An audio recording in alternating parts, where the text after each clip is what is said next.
3 de abril del año 2000, Monday Nitro no da comienzo ni con pirotecnia, ni luces espectaculares por doquier, ni siquiera con una fanaticada estruendosa emocionada por el arranque de una emisión más de su programa favorito. En vez de todo eso, vemos un recinto totalmente vacío, mientras que escuchamos a un Tony Schiavone pacífico que nos avisa que esa velada iba a ser de lo más especial en la historia de World Championship Wrestling.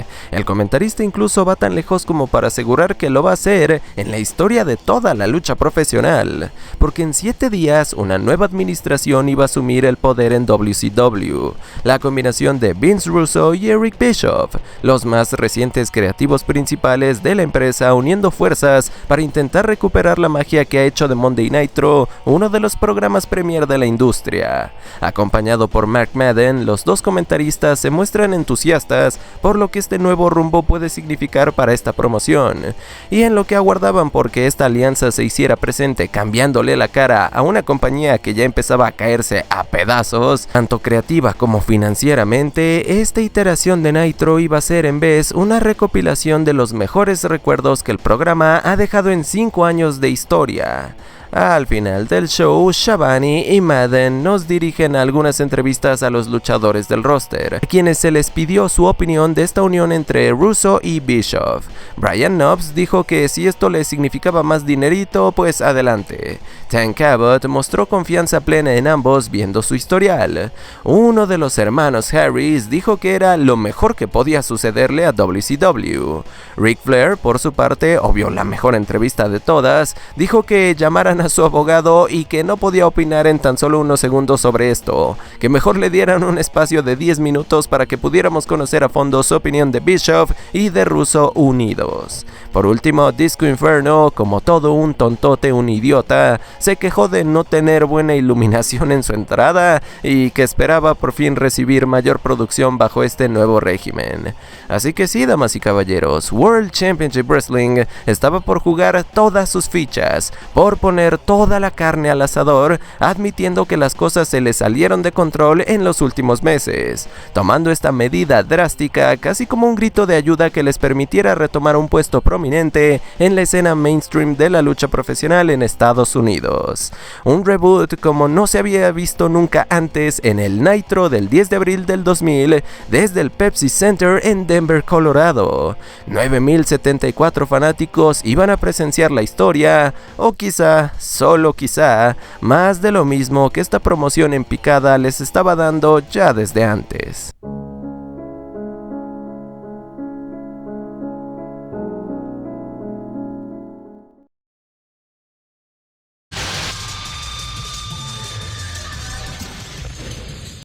Nueva era, nueva WCW, mismo intro eso sí. El roster aguarda ansioso alrededor y dentro del cuadrilátero para dar comienzo a esta transmisión. Aunque no se trataba del elenco completo, pues aún faltaba de llegar figuras como Scott Steiner, Booker T, Vampiro y claro, el que iba a ser el consentido de la nueva administración, el campeón de Estados Unidos Jeff Jarrett, quien de hecho es el encargado de revelarnos a los llamados poderes fácticos, The Powers That Be, o sea, su compadrito, su pana, su best friend forever, Vince Russo. El hombre del momento en WCW hace su primera aparición ante las cámaras con una promo en la que dice estar dispuesto a lo que sea, a todo, con tal de ganarle a Vince McMahon en su propio juego, luego de pasarse años dándole todo a la World Wrestling Federation.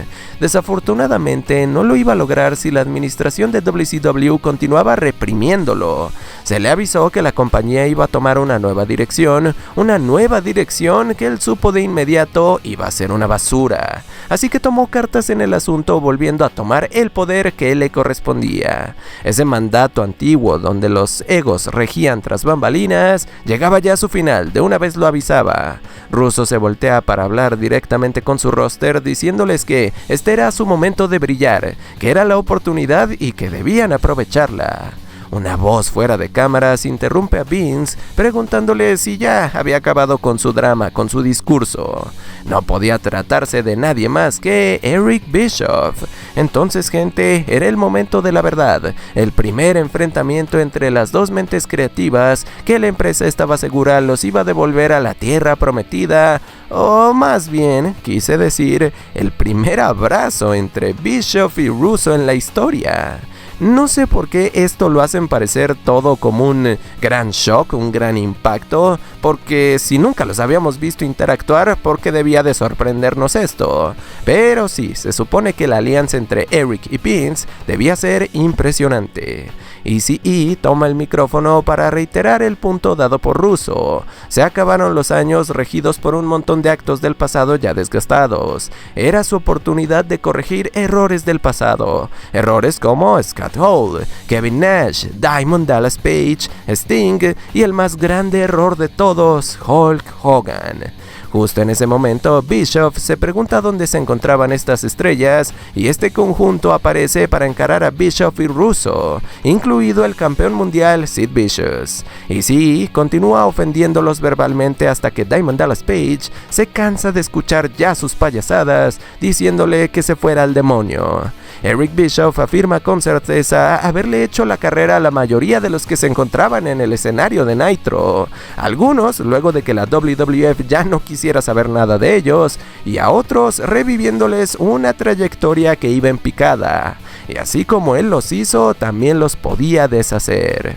Vince Russo interrumpe brevemente a su asociado para mandar un mensaje certero a Ric Flair, a quien él veía como un pedazo de porquería en su zapato que promete erradicar en cuanto tenga la oportunidad. Vince ahora debe hacer algo muy difícil para él, despojando a su mejor amiguito por siempre, Double J, de su campeonato de Estados Unidos. Porque claro, gente, esta era una nueva era en WCW, así que tocaba el momento de tener nuevos campeones también. Así que Vinnie Rude despoja todos los titulares de su cinturón, a excepción del hombre del milenio, que se pone rejego al respecto. Sid le dice a Bischoff que si quería su título, que él mismo se lo fuera a arrebatar. Eric hace caso y al advertirle a Bischoff de suspenderlo o incluso despedirlo de no darle el título, por fin logra arrebatárselo a la mala. Así que sí, damas y caballeros, cada presea disponible en World Championship Wrestling quedaba oficialmente vacante y en busca de un nuevo portador. Además de los ya mencionados cinturones, hablamos también de los Tag Team Titles, el oro crucero, el campeonato violento y el cinturón de televisión que era oficialmente retirado. Esta historia de hecho la pueden ver en otro episodio de hace unas temporadas atrás. Un segmento inicial donde no nos vendieron humo, gente. WCW iba muy en serio con su reseteo y empezábamos a notar la tónica de este nuevo capítulo en la programación y cómo se iban a dar las cosas. La nueva sangre antagonizando a los rostros ya famosos en el roster de la organización, o sea, hace una batalla entre el pasado y el futuro.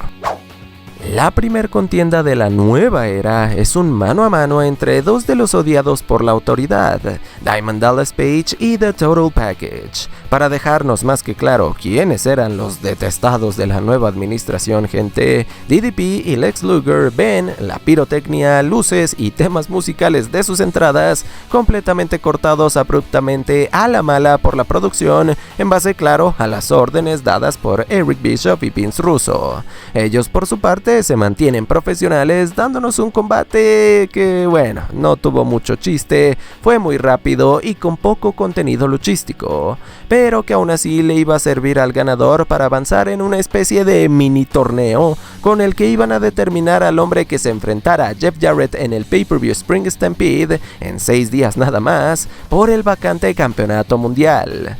Rápidamente sabemos que estamos en la era de Vince Russo, gente, pues hay una interferencia en la lucha a cargo de Buff Bagwell, que por alguna razón decide hostigar tanto a la esposa de Dallas, a Kimberly, como a la pareja de The Total Package, Miss Elizabeth. Esto último ocasiona la distracción de Luger y el Diamond Cutter repentino de DDP para la victoria. Poco nada que ver aquí, gente. Dallas Page ahora tenía la misión de medirse al ganador entre Sting y Sid Vicious más adelante en el programa, y ahora sí, el vencedor de dicho combate se dirigiría al match titular contra Double J en Spring Stampede. Es momento de una promo con Tank Abbott. Oh Dios, ¿por qué eres tan cruel? Este señor debería ser la prueba de que no solamente el mero hecho de ser un peleador de la UFC te garantiza una transición exitosa al pro wrestling. Abbott no tenía ni la presencia, ni el carisma, ni los dotes in ring, ni mucho menos el suficiente, trabajo en el micrófono como para poder sobresalir en esta industria. Y sí, solamente me bastó ver esta promo para saber todo eso, gente. Tank dice que llegó a WCW con un claro objetivo, el de destruir al impostor de Goldberg, que se siente muy rudo, muy machote, venciendo a un montón de perdedores que a él no le llegaban ni a los talones. Así que mientras Bill seguía fingiendo estar lesionado para no enfrentarse a él, Tank Abbott se va a entretener pateándole el trasero a quien se le antoje en cualquier momento. Y pues sí, lo dijo muy en serio, porque el peleador va a la mesa de comentaristas a callar al molesto Mark Madden, tirándolo de su asiento y posteriormente hasta encuerándolo para ingresarlo al ring. Ya una vez ahí, por alguna razón, Tank Abbott le da una palmada en la panza al ruidoso comentarista y el equipo de seguridad termina esta lamentable exhibición restringiendo al peleador de UFC. Este segmento tenía una buena idea, creo, un buen concepto. El problema es la ejecución tan pobre de parte de Tank Abbott que sencillamente no daba el ancho, por más que Vince Russo quisiera venderlo como el tipo más malote y rudo de todos los tiempos. Y hablando de aspiradoras de carisma, pero al menos con talento in ring, aquí viene Billy Kidman, que tiene mucho que sacarse del pecho.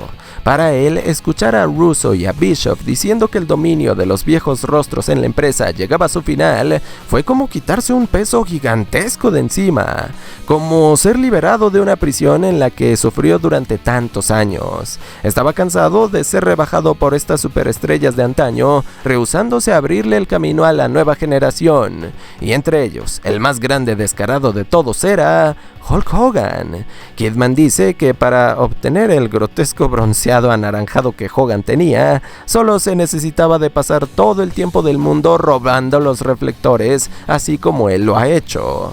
El Hulkster se atrevió a decirle que él no llamaba la atención ni de las moscas. Tenía sentido para Kidman que fuera Hogan quien se lo dijera, pues él atrae a todas las moscas siendo un pedazo de basura. Billy está cansado y llama de una al inmortal para que lo confronte en el cuadrilátero. Hogan alcanza a escuchar a Kidman preguntarse si era más grande su ego o su pelona en backstage, y eso basta para enfurecerlo de camino al encordado. Ya frente a frente con Kidman, el Hulkster le dice que ya estaba harto de escuchar sus payasadas durante semanas, lloriqueando por no recibir una oportunidad, por no tener su push. Hogan le afirma a Billy ser uno de los culpables de que su generación tenga tan mala reputación y que podría tal vez tener un empuje de no estar tan concentrado con su noviecita Tori Wilson. Eso le es suficiente a Kidman para comenzar una riña con el inmortal, tomando la ventaja unos instantes hasta que Hulk Hogan evita un lance fuera del ring, haciendo a Kidman impactar de cara contra la barricada en ringside. Es Hogan quien ahora maneja la situación a su antojo. El eterno mejor amigo de Hulk Hogan, el que no era Brutus Beefcake, o sea Eric Bischoff, aparece con una silla en mano, damas y caballeros. Eazy-E le había jurado al Hulkster haber mentido con lo que dijo al inicio del programa. Él siempre va a estar del lado del Hulkster. Por un instante, de hecho, parece seguir del lado del héroe estadounidense, pero es una trampa. Empiezan los giros de tuerca forzados de Vince Russo.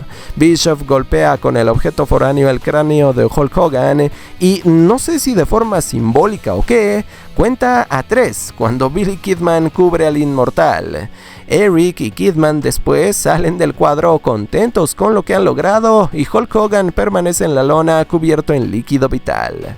De tantas veces que le hemos tirado hate aquí al Hulkster Brother y sobre todo en esta serie, voy a decirles esto, va a sonar muy extraño, pero esta vez debo estar de acuerdo con él.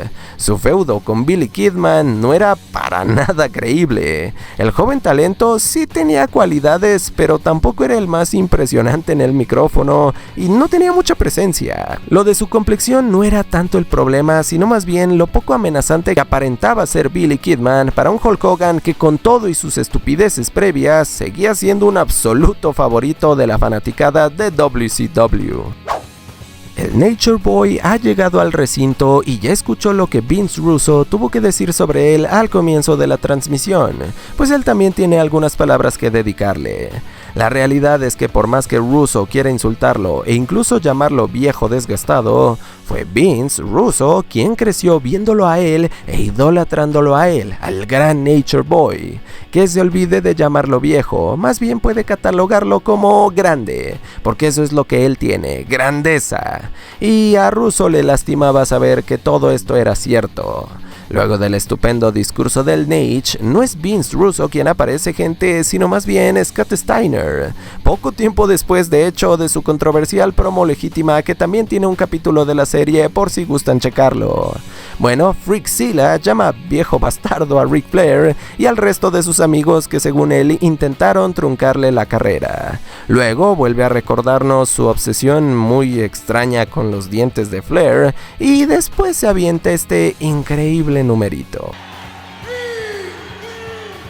Contenido de calidad, contenido de calidad. Antes de que podamos siquiera empezar a digerir la bromita de Big Papa Pump, Shane Douglas emerge de la nada para atacar al Nature Boy a traición. The Franchise conecta a Rick con un derechazo que él vende por alguna extraña razón, como si le hubieran aplicado 40 remates. El staff de seguridad rápidamente intercepta a este hombre que técnicamente era un invasor y que tenía apenas unos pocos meses de haber desertado de la compañía junto con talentos como Eddie Guerrero y Chris Benoit.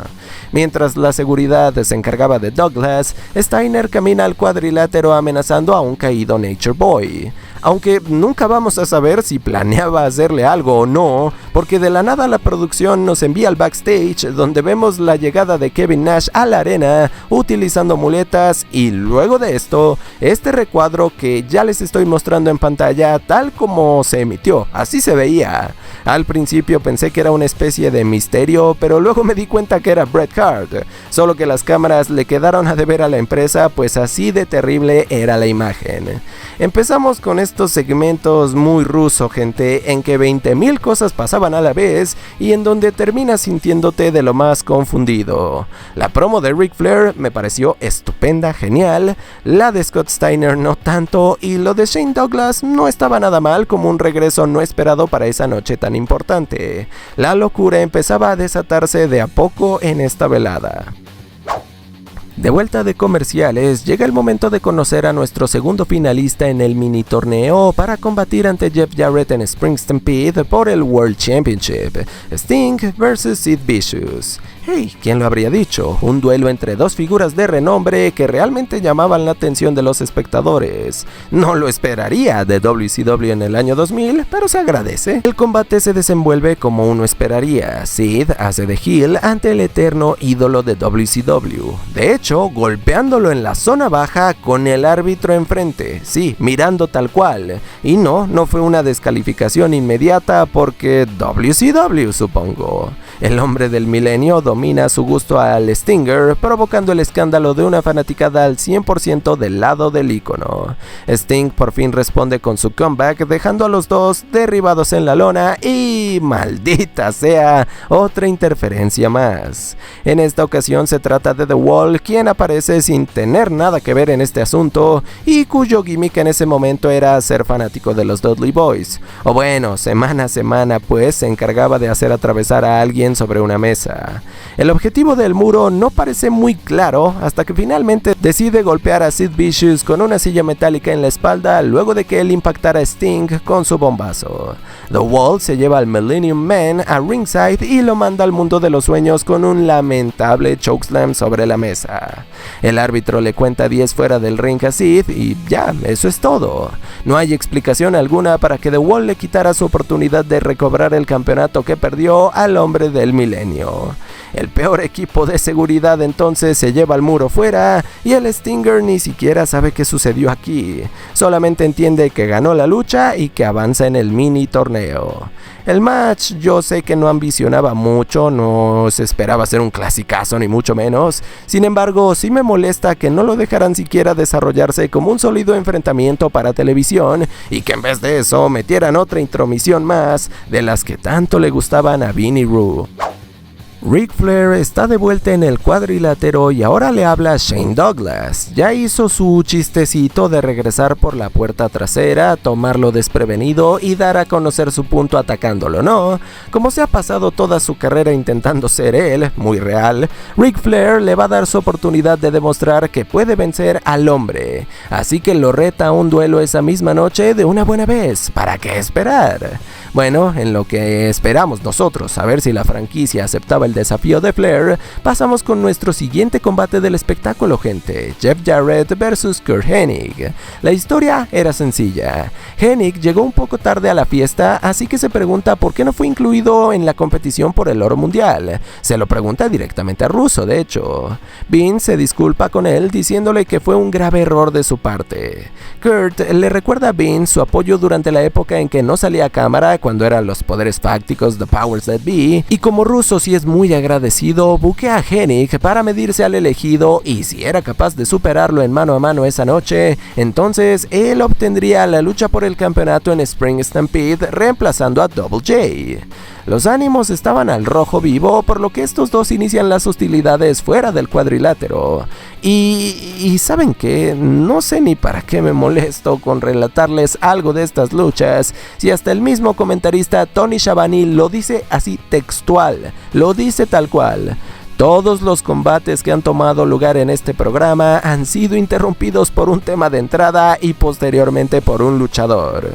Lo interesante de este caso en particular es que es la antigua canción que utilizaba Curt Hennig en la WWF bajo el personaje de Mr. Perfect la que interrumpe la lucha. Y quien aparece es lo más alejado posible a Mr. Perfect, Shawn Stasiak, o mejor conocido en la federación como el vergonzoso personaje de sexual Meat. Bueno, Stasiak hace su debut para WCW y claramente iba por Hennig queriendo meterse en su psique. Cuando el árbitro queda noqueado, Stasiak entra al cuadrilátero para atacar a Curt con esta cosa que no sé qué es, no sé qué intentaban hacer aquí. Shawn se larga y deja que Jeff Jarrett se encargue de Hennig con su remate The Stroke para el pinfall. Los abucheos molestos de la audiencia eran bastante claros. Todos se quedaron con ganas de ver a Curt Hennig tomando el lugar de Double J en Spring Stampede. Si se lo preguntan, que lo más probable es que no lo estén haciendo por lo aburrido que era Stasiak, este era el comienzo de un storyline en el que Shawn intentaba recrear el gimmick de Mr. Perfect para meterse con Curt Hennig, fallando miserablemente en el proceso porque claro, no tenía ni la mitad de talento que este gran luchador. Así que con esto ya son 3 de 3 contiendas con interferencia y lo que nos falta, ¿verdad? La mesa de comentaristas nos confirma la lucha improvisada entre Ric Flair y Shane Douglas. Era ahora o nunca para resolver este conflicto de un solo lado, porque sí, parecía como que Douglas estaba peleando solo con su sombra, gente. Ya a estas alturas del partido me di cuenta que era mejor señalarles detalles de los combates más que describirlos. De este mano a mano tengo solamente 2 notas. Primera, hay otros 2 low blows o golpes bajos más directo en los ojos del árbitro que no son marcados con descalificación, porque esta es la tierra donde puedes hacer lo que se te dé la regalada gana, supongo. Segunda, hay más intromisiones, gente, solamente que ahora sin tema musical. Vince Russo entra al cuadrilátero para golpear al Nature Boy con su característico bate de béisbol, dejando el match ahora sí en descalificación. O sea, el bate sí es descalificación, pero el golpe bajo no. ¿Cómo? La paliza sobre Flair continúa a manos de Russo y Douglas, culminando con Vince haciendo la seña de DX en repetidas oportunidades y luego un abrazo entre los dos heels. Todo esto mientras que en comentarios Tony Schiavone nos informa que de acuerdo con Russo Russo y Eric Bischoff, el grupo de estrellas ya consagradas que estaban antagonizando, o sea, Sting, Luger, Hogan, DDP y compañía, iban a ser conocidos de ahora en adelante como el Club de los Millonarios. Detalle importante que hablaremos al término de esta review.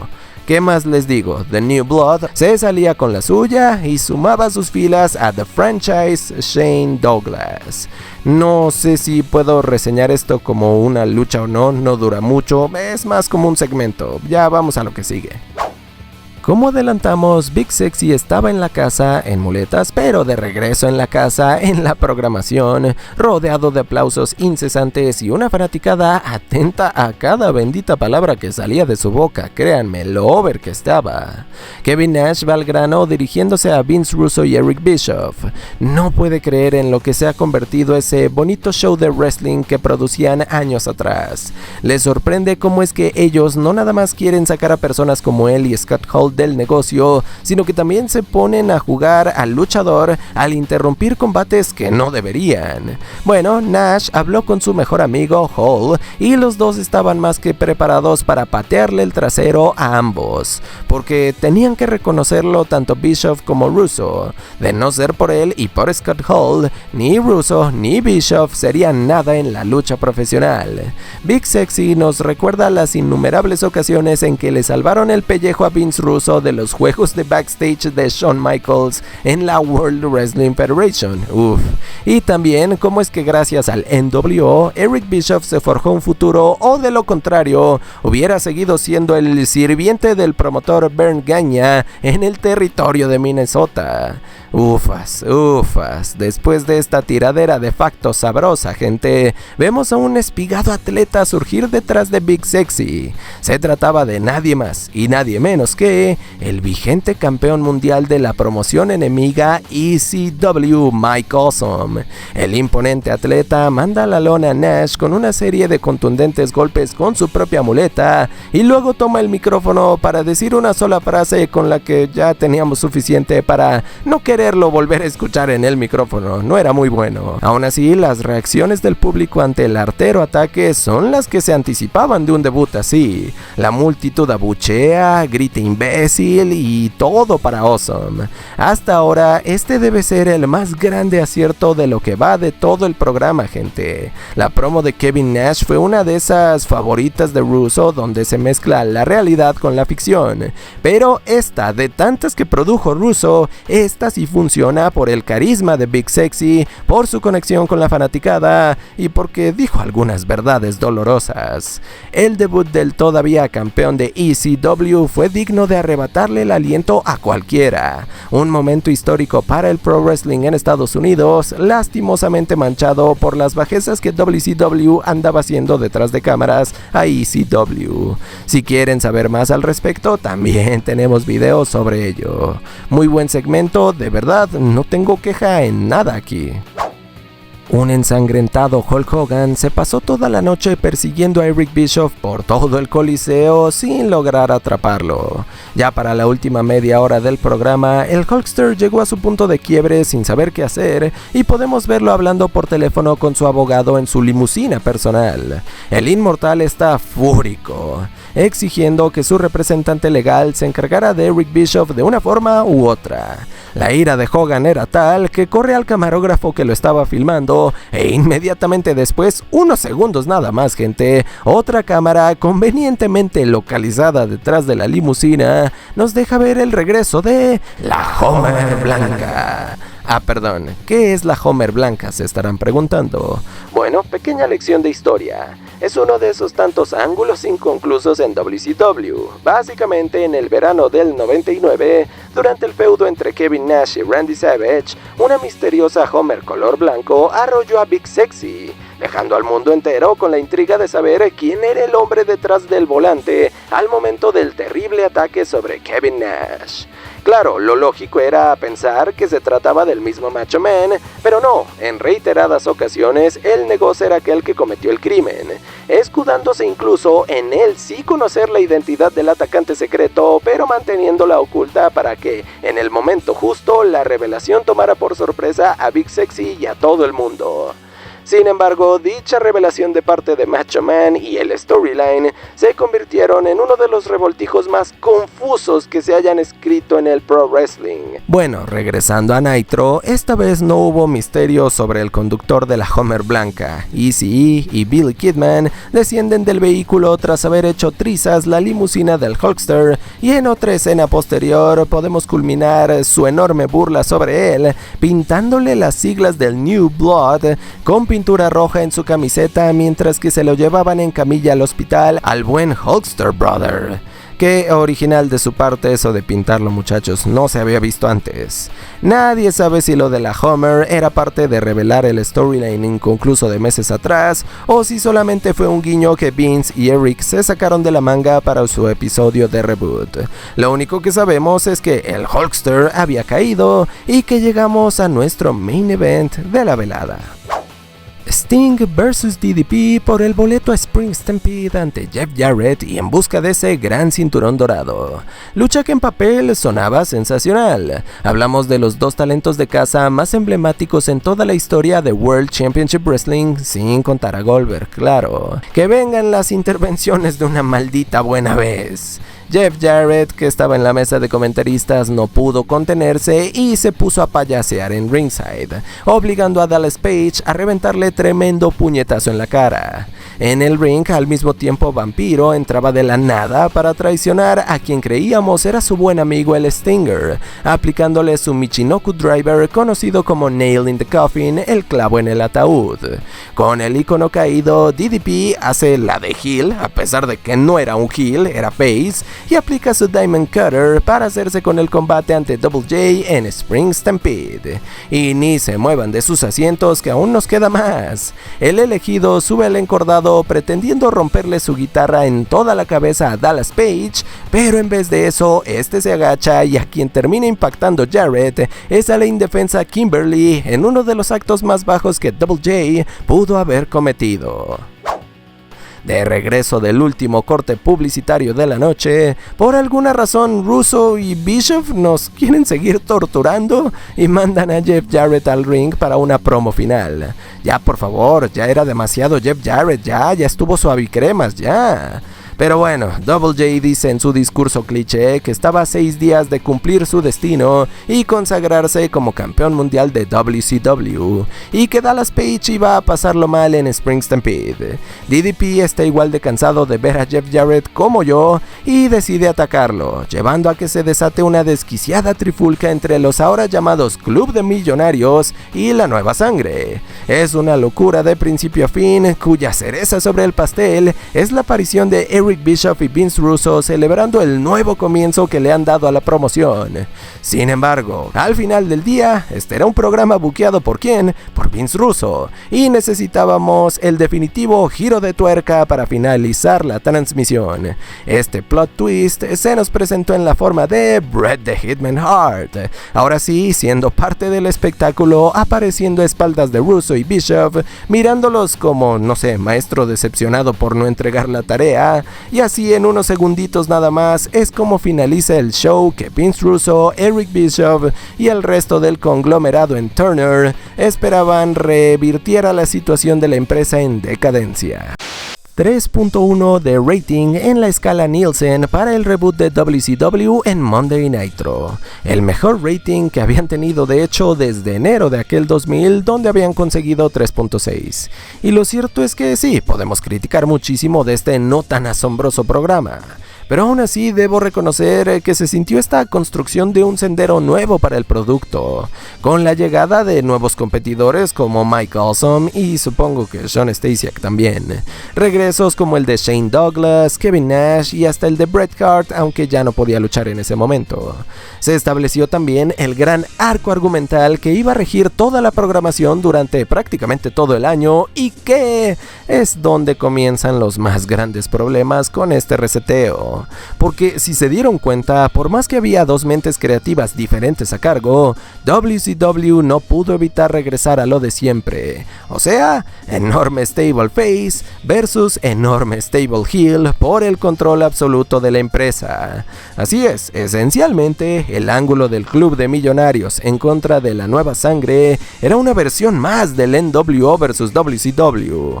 Lo que hace peor este ángulo, sin embargo, es el hecho de cómo los papeles estaban completamente invertidos de acuerdo a la historia que Russo y Bischoff pretendían relatarnos. Todo el cuento de este Nitro fue: las viejas estrellas consagradas son malas y nosotros los jóvenes somos buenos y somos el futuro. El problema es que los supuestos actos malignos antiguos eran representados como babyfaces, y en contraste la juventud, tratando de ganarse su lugar, eran vistos como los heels. Con esto, el storyline de plano estaba condenado al fracaso desde el comienzo. ¿Cómo pretendías establecer a los talentos del futuro si por lo general siempre quedaban avergonzados frente a las caras ya famosas del roster? ¿En qué momento se le ocurrió que alguien iba a preferir vitorear por Billy Kidman ante Hulk Hogan? Otro aspecto de suma importancia que debemos mencionar es la forzadísima inclusión de Vince Russo y Eric Bischoff por todas partes en la programación, dándose ellos mismos el protagonismo que no necesitaban y que la audiencia ciertamente tampoco quería ver. El concepto de antagonizar a los rostros del pasado o los ya establecidos no era malo, gente. Es la ejecución la que fracasa miserablemente. No puedes hacer que tu público mágicamente empiece a odiar a consentidos de toda la vida como Sting o DDP, ni tampoco provocarles conexión inmediata con gente que, para empezar, no tenía mucho que ofrecer, como Shawn Stasiak o Shane Douglas. Si se preguntan qué sucedió con los campeonatos vacantes, bueno, en Spring Stampede, WCW amontonó todo este tema en un solo pay-per-view para quitárselo de encima de una. Tanto el campeonato de Estados Unidos como los títulos por parejas recibieron su propio mini torneo.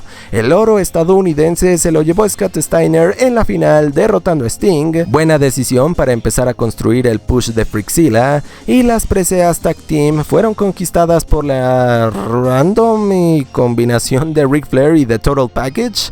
En cuanto al WCW title, Kimberly Page le dio la espalda a su esposo con un guitarrazo para sumarse a las filas de The New Blood, brindándole el gran cinturón dorado a Jeff Jarrett, que es de hecho otro de nuestros graves problemas en el reseteo.